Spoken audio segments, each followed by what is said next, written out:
queria te convidar a abrir o texto de Mateus capítulo 15, dos versos 21 ao 28. 21 ao 28. O dia que Jesus aprendeu sobre a fé. Parece ousado falar sobre aprendizado para Jesus. Márcio pregou já nesse mesmo texto, mas falando sobre o dia que Jesus aprendeu sobre o amor. Mas eu acredito que Jesus não aprende somente sobre o amor aqui nessa narrativa. É o encontro de Jesus com a mulher cananeia. É o encontro de Jesus com essa mulher aqui que pertencia a um outro tipo de religião. A região a qual ela mora é Caná, que fora influenciada por duas culturas, a cultura síria e a cultura fenícia. E é esse encontro aqui de Jesus, o encontro de Jesus com essa mulher, que parece acender em Jesus um olhar para a sua vocação, para o seu ministério, e me parece que ele aprende. E a gente vai conversar acerca dessa narrativa. Diz assim, a tradução que eu usei aí é a Bíblia João Ferreira de Almeida. Saindo daquele lugar, Jesus retirou-se para a região de Tiro e de Sidom. Uma mulher cananeia, natural dali, veio a ele, gritando: Senhor, filho de Davi, tem misericórdia de mim. Minha filha está endemoniada, está sofrendo muito. Mas Jesus não lhe respondeu palavra. Mas Jesus não lhe respondeu palavra. Então seus discípulos se aproximaram dele e pediram: manda embora, pois vem gritando atrás de nós. E ele respondeu: eu fui enviado apenas às ovelhas perdidas de Israel. A mulher veio, adorou de joelhos e disse: Senhor, ajuda-me. Ele respondeu: não é certo tirar o pão dos filhos e lançá-los aos cachorrinhos.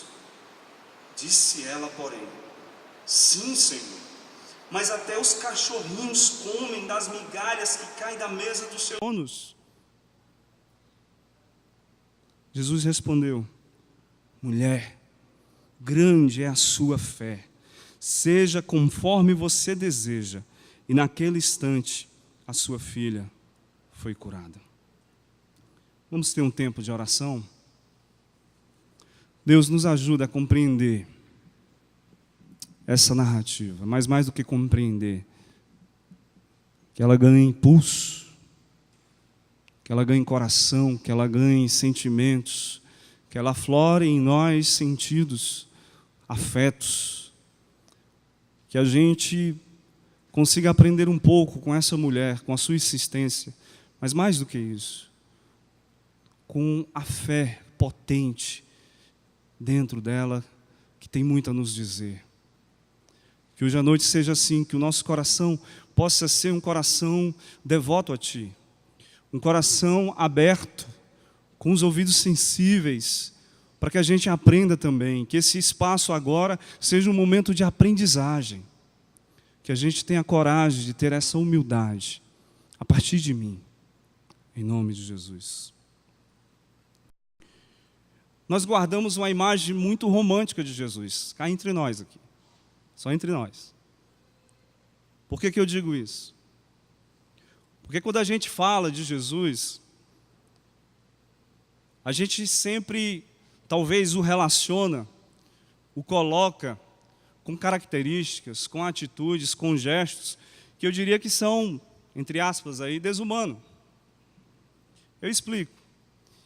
A imagem que a gente tem sobre Jesus é sempre, ou quase sempre, de alguém que veio à Terra e vivia entre nós, mas ele vivia entre nós para além da nossa humanidade, para além do humano que eu e você carregamos. Parece que Jesus é esse humanoide.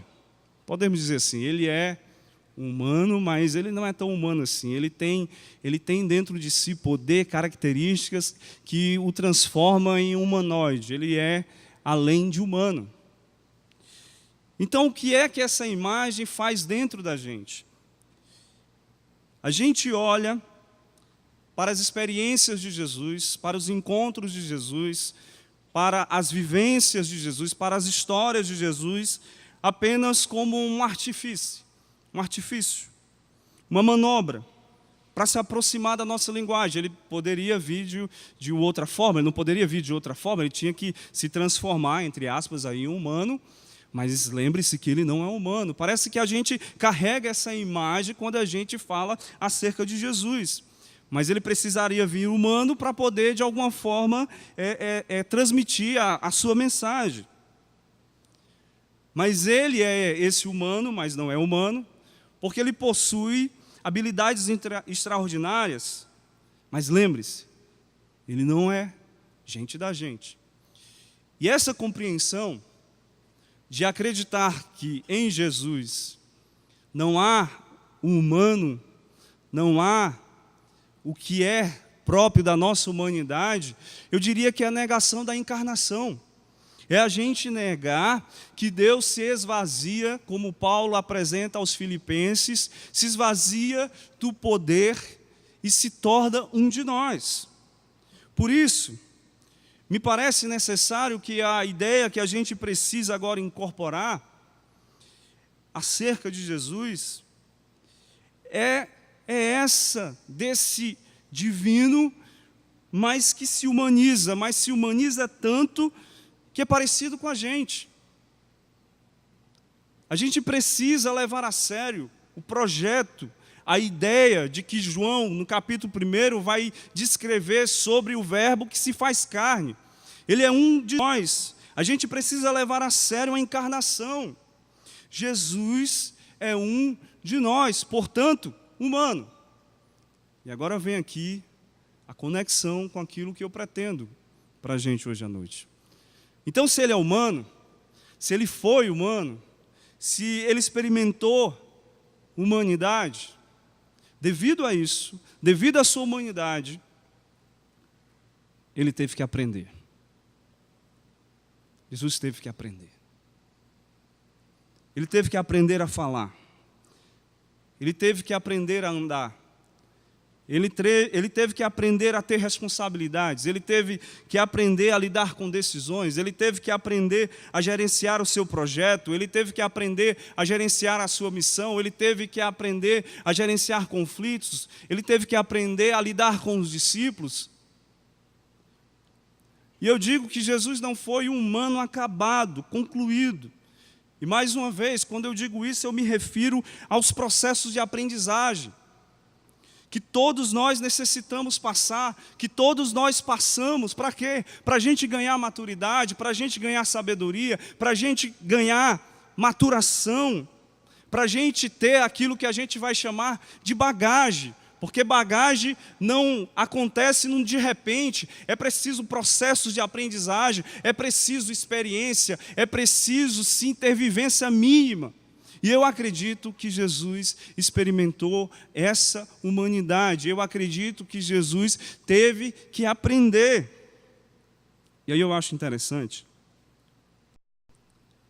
nesse episódio, que Jesus aqui, nesse encontro com essa mulher, ele já tem um lastro de vida, ele já caminhou o suficiente.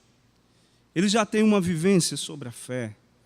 Ele sabe do que pretende ser a sua fé, pretende ser o seu projeto, pretende ser aquilo que ele acredita como um padrão de vida.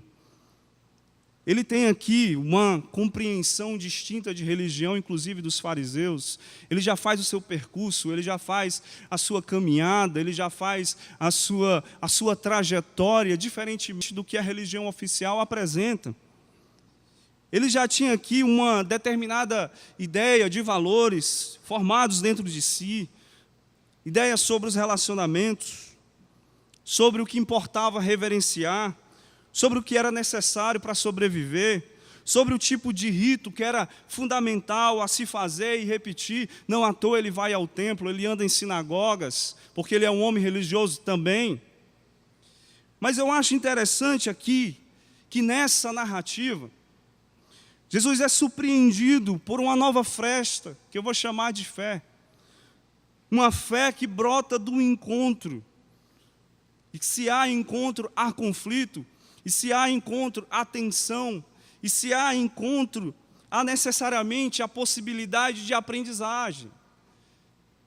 E essa fé nasce a partir do momento que essa mulher precisa ser atendida. Essa fé nasce a partir do momento que a atenção de Jesus precisa ser voltada para ela. E aí, parece que aqui nesse encontro, aqui nesse momento, Jesus precisou secar um pouco do seu copo cheio de água de fé, cheio de saber, para preenchê-lo novamente. Parece que Jesus teve que recuar, retroceder. Parece que Jesus precisou ter um estalo ali para que ele não se perdesse, e não perdesse o olhar para aquela mulher. E eu acho interessante que nesse capítulo 15 aqui, na narrativa desse próprio capítulo, Jesus encena um comportamento de denúncia aos religiosos que não dão a atenção às pessoas. E aí é interessante que nesse mesmo capítulo, nos versos 8 e 11, Jesus tem um discurso fortemente contra os religiosos, fortemente aos homens da lei, aqueles que estão diante do exercício da religião, que precisam ter a atenção dentro do coração e que não deve ser apegado aos ritos e que não deve ser obcecado pela lei. E agora, aqui nessa narrativa, ele é enquadrado. Veja, nos versos 8 e 11, ele está falando de gente que está obcecada por um projeto, de gente que está obcecada por um rito, de gente que está obcecada por um jeito de se fazer a religião, e ele denuncia isso. Mas agora, aqui, na narrativa dos versos 21 a 28, ele se depara com a prática do discurso que ele estava condenando. Parece que essa cena coloca Jesus diante das cordas, porque ele condena lá os religiosos em cima de uma obsessão, de um fazer-se religioso, e a primeira frase que ele fala para essa mulher é justamente de dizer que ele veio especificamente para um tipo de gente. É isso que está aí, é isso que nós lemos. Eu vim para a casa de Israel. Quero saber se você está sofrendo. Parece assustador, né? Ver a narrativa dessa forma. E aí eu acho que essa cena tensiona Jesus. Tensiona o seu discurso, inclusive. Por quê? Porque parece que se o projeto de Jesus se resume a atender a quem é da sua nacionalidade, da sua experiência de fé, que validade tem o seu discurso? Que validade tem o discurso de Jesus se essa fé é exclusiva para o seu povo, para a sua tribo, para o seu gueto? Que validade tem Jesus se esse projeto de salvação é apenas para aqueles que tiveram a sorte de nascer num determinado espaço geográfico? Que validade tem Jesus? O meu desespero, a minha dor, se ela não pode ser assistida por aquele que acabou de dizer que o que vale não são os ritos, mas a disposição do coração?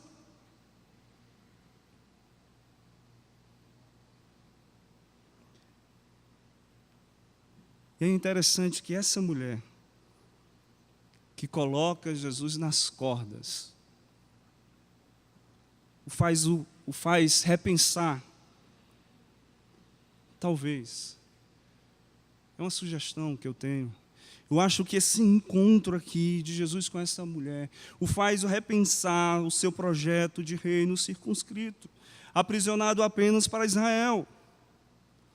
Eu ouso dizer que essa mulher, de alguma maneira, lembremos quem é essa mulher é politeísta, ela é influenciada pela religião sírio-fenícia, algumas traduções vão trazer isso, porque ela está em Caná, e Caná é uma região ao norte de Israel, e ao norte de Israel foi sim influenciado por essas culturas, e possivelmente por conta disso Jesus a rejeita. E essa mulher parece que surpreende Jesus ao ponto de ensiná-lo sobre uma outra experiência de fé. É essa mulher que ensina a Jesus, e eu diria que ela também quer nos ensinar hoje à noite. Eu preciso abrir algumas janelas para nós hoje à noite, algumas considerações a partir desse texto. Primeiro, desconfie da sua fé quando ela produzir indiferença. Na boa aqui, gente, vamos combinar. No início da narrativa aqui, há um claro sinal de indelicadeza de Jesus no trato a essa mulher. A sua indisposição é facilmente percebida, a mulher chega, grita. O texto vai dizer que ele não fala nada, ele não diz nada, ele está em silêncio. E a gente pode dizer que, de certa forma, Jesus foi indiferente aqui a essa mulher. Parece que ele está colocando energia apenas para o seu projeto, para a sua religião, para os judeus e para os seus discípulos. E não importa ali o drama, a dor, o sofrimento que agora aparece, surge. Eu poderia dizer que, de certa forma, Jesus, nas palavras, porque é ele que vai dizer, eu vim para a casa de Israel, de certa forma a gente pode dizer que ele está obcecado por sua missão, e por isso não consegue ouvi-la, por mais que ela grite, e por isso não consegue dar atenção, por mais que ela corra, feito louca, desesperada. Poderíamos dizer que a fé, ou a verdade da fé, que Jesus tem nesse momento aqui, nesse instante, o torna indiferente. Faz com que não consiga nem mesmo ouvir o que essa outra tem a dizer. Parece que Jesus não se incomoda com o desespero e a dor dessa mulher. E ele atende. Mais uma vez, cá entre nós, parece que ele atende por uma mera questão protocolar. Sabe, aquelas respostas que a gente dá quando a gente não está afim de falar com outra pessoa. Não, mas eu vim apenas para a casa de Israel. Mas eu vim apenas para a casa de Israel. Quase não sai. Quase não sai a voz. O que é, Jesus? Mas eu vim apenas para a casa de Israel. A mulher grita, o desespero, a dor. Ele tem essa dificuldade de olhar, porque foi ensinado a vida toda que gente de uma outra religião não deveria ser atendida, de um outro tipo de etnia não deveria ser atendido. O projeto dele está aqui, aprisionado, ficcionado, obcecado. E aí eu acho interessante que também nós temos as nossas resistências, todos nós. Não apenas resistências religiosas. A gente tem resistências em ouvir as opiniões opostas às nossas. A gente tem resistência em ouvir a verdade distinta da nossa, e principalmente se for uma verdade de fé. E eu diria que isso nos leva a dois caminhos, nos leva a duas direções, se a gente tiver e mantiver esse comportamento de indiferença. Se a gente se mantiver fechado ao outro, ao oposto, àquilo que é diferente de nós. O primeiro e o mais fácil, de quem é diferente da gente, a gente o trata com indiferença. E o segundo, mais perigoso, aquele que tem ideias distintas das nossas, a gente pode vê-lo como alguém que deve ser odiado. E muitas vezes a gente reage assim. E não se trata apenas de uma questão religiosa, como eu disse. Quer ver? A gente pode sim ser indiferente. Porque o seu pai e sua mãe têm a dizer uma verdade oposta à sua, jovem. E essa verdade reivindica uma avaliação do nosso comportamento. A indiferença porque o que o filho tem a dizer, o que a filha tem a dizer, é uma verdade que requer um gesto de humildade de você, como pai, como mãe. A indiferença porque o que a esposa ou o esposo tem a dizer é uma verdade oposta à sua, homem ou mulher. E é necessário tomar uma decisão. A indiferença porque a religião do outro talvez tenha uma postura, um gesto, às vezes mais bonito do que a nossa, e muitas vezes somos incapazes de reconhecer. Por isso, resistir é a opção mais fácil. Fingir que não está nem aí. No caso de Jesus, fingir que não está ali. Essa mulher é o estranhamento necessário para deslocar Jesus. Ele sabe mais ou menos o que esperar dos judeus. Ele sabe mais ou menos o que fazer dentro da sua cultura. Ele não é um estranho a essa cultura, a essa gente, a esses espaços geográficos. Ele sabe disso, mas essa mulher o retira da previsibilidade. Por isso que ela é estranha, por isso que ela o desloca. O encontro de Jesus com essa mulher não apenas o evoca para uma relação dual, do eu e tu, do próprio momento ali, mas também da expansão da sua própria vida, da sua própria vocação, do seu próprio ministério, daquilo que ele acredita como missão. Ficar reduzido a Israel é nos deixar para trás, Jesus. Sabe por quê?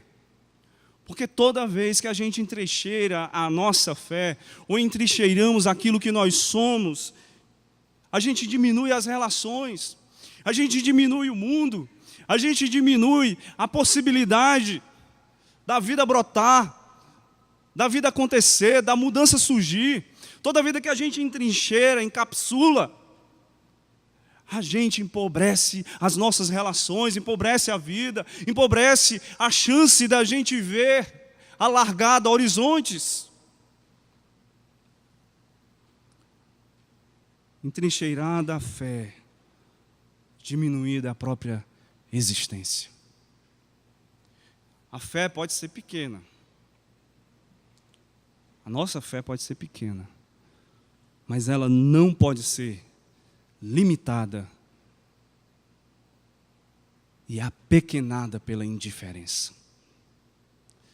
O que você tem de fé pode ser pequeno, mas não deixe que o que você tem de fé apequene as relações, apequene os amores, apequene os seus sonhos, apequene os seus projetos, apequene os seus vínculos, apequene os seus afetos. Talvez for aqui, nesse encontro, que Jesus tenha aprendido que não vale a pena se esforçar em nome de uma verdade, em nome de uma fé, enquanto essa põe em risco perder de vista as pessoas que precisam ser ouvidas, acolhidas pelo seu sofrimento.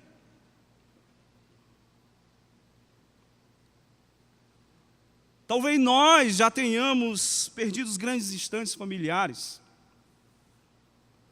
E eu lembro com muita dor. No início da década de 90, tinha muita festa na casa da minha avó.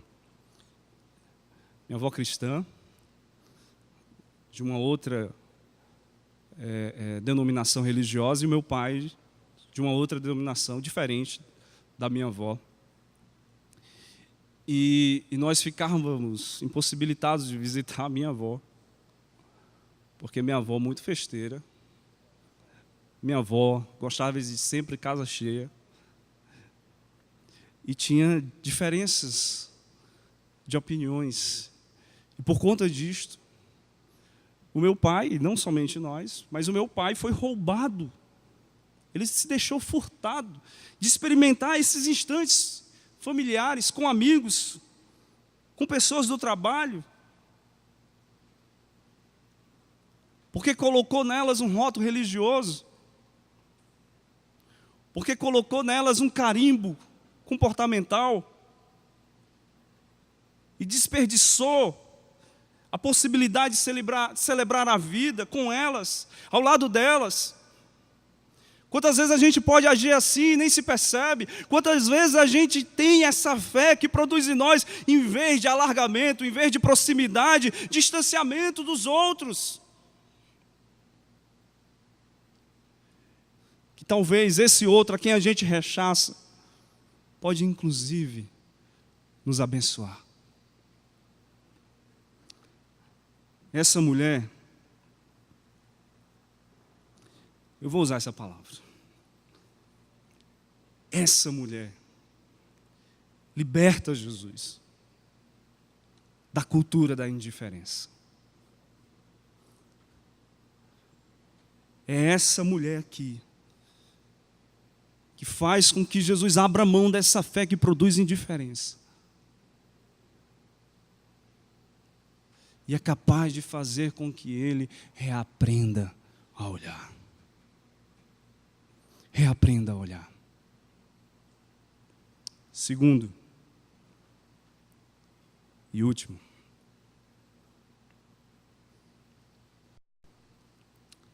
somos salvos à medida que conseguimos reaprender a olhar. Qual o problema da nossa intolerância? Qual o problema da nossa indiferença? Qual o problema da nossa desistência em nossas relações? É porque a gente perdeu a capacidade de olhar mais uma vez. De nos dar essa chance de mudar o nosso olhar para as circunstâncias, para as pessoas com as quais a gente mantém o mínimo de vínculo, a qual a gente já nem tem vínculo, já não comeu o suficiente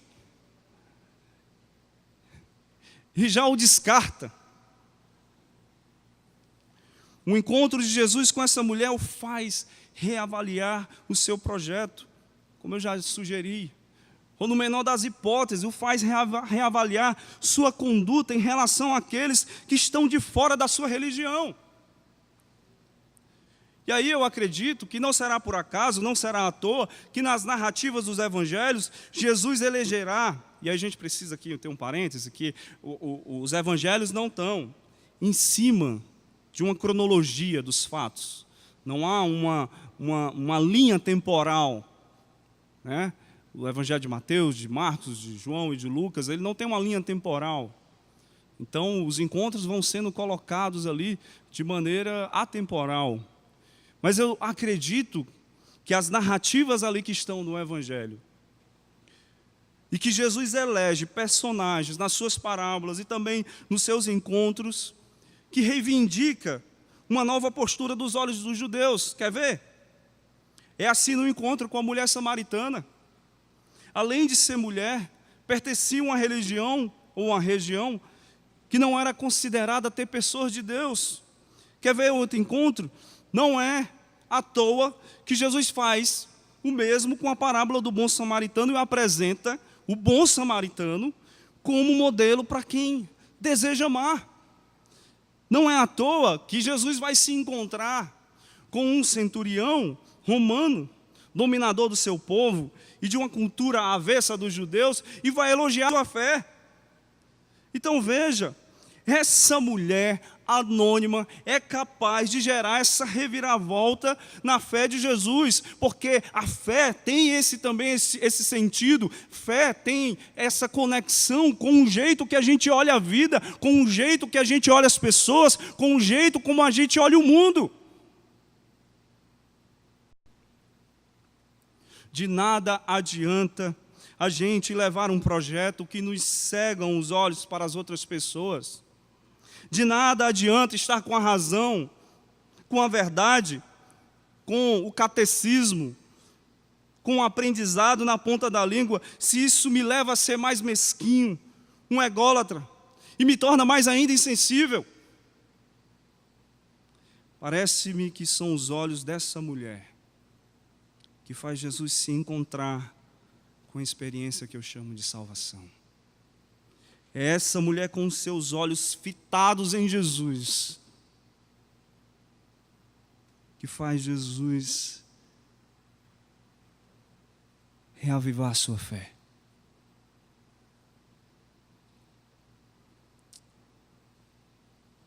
A gente pode fazer isso com os nossos projetos e também com a nossa fé. A gente precisa reaprender a olhar mais uma vez. Podemos olhar de novo para os nossos amigos católicos, espíritas e demais confissões de fé, não vê-los como alguém desprovido de importância e fé, mas que, inclusive, eles podem nos dizer alguma coisa sobre a vida, sobre o amor, sobre o exercício da cidadania. Quem sabe não sonhar, trabalharmos juntos para uma unidade melhor? Podemos olhar de novo para o nosso casamento e dizer que queremos insistir nele, apostar nele mais uma vez. Podemos olhar de novo para a nossa comunidade e dizer que queremos insistir nela e, quem sabe, fazer aflorar de novo a nossa vocação, a nossa paixão. Podemos olhar de novo para a nossa sociedade e não desperdiçarmos a chance de sinalizarmos frestas de mudanças que podem significar reviravolta para a nossa cidadania. Podemos olhar de novo para a nossa fé e retirar um pouco da água que já está em nosso copo e colocar uma nova água de fé que nos faz celebrar a diferença, que nos faz promover a diversidade e que não se atenta apenas para si mesmo, num projeto individualizado, mesquinho. Isso é apequenar a vida, isso é ficar olhando a mesma parede o tempo todo.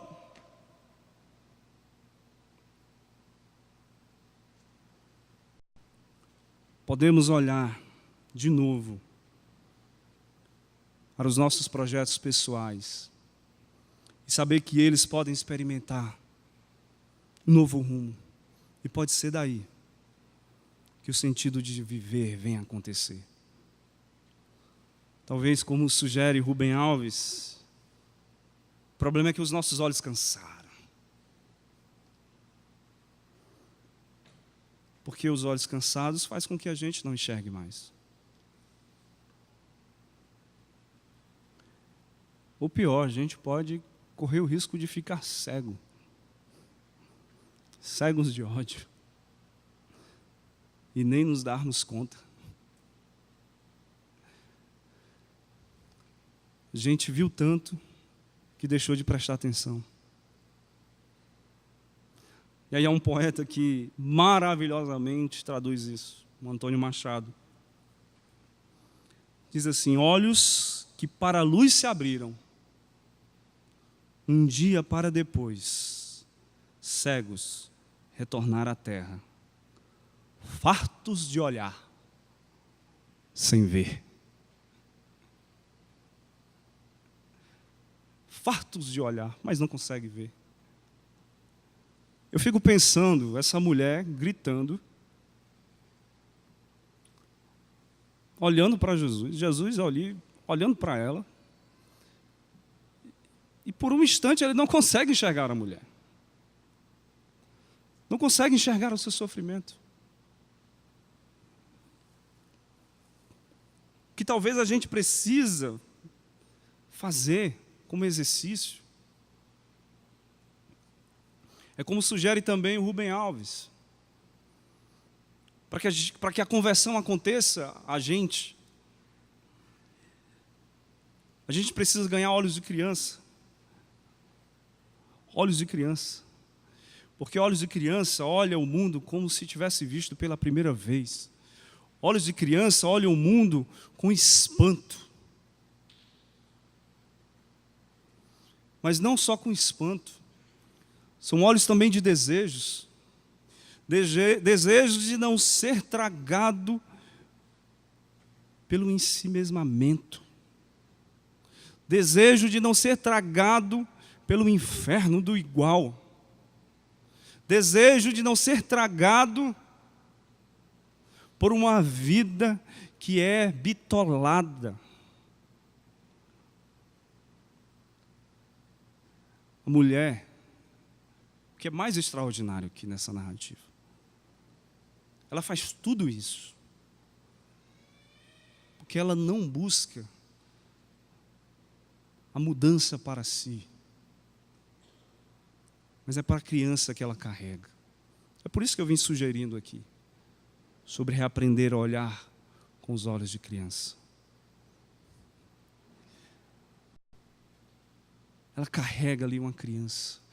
Talvez seja essa novidade aqui para Jesus nessa narrativa.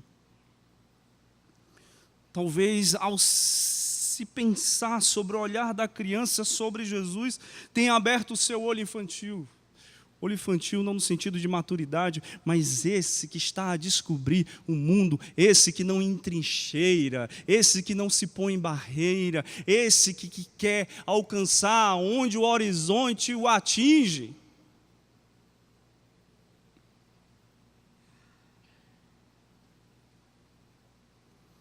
Eu quero terminar com uma citação do Rubem Alves, que diz assim: os olhos adultos são como um balde cheio, como um espelho no qual se colocou uma infinidade de adesivos coloridos. O quadro ficou bonito, mas o espelho se foi. O espelho parou de ver. Ficou cego. Os olhos das crianças são baldes vazios, vazios de saber, prontos para ver, querem ter tudo, tudo cabe dentro deles. Para eles, tudo é fantástico, espantoso, maravilhoso, incrível, assombroso. Os olhos das crianças gozam da capacidade de ter o pasmo essencial, do recém-nascido que abre os olhos pela primeira vez. A cada momento, eles se sentem nascidos de novo para a eterna novidade do mundo. Somos salvos à medida que a gente reaprende a olhar. A cada momento, eles se sentem nascidos de novo para a eterna novidade do mundo. Você quer ficar em pé comigo?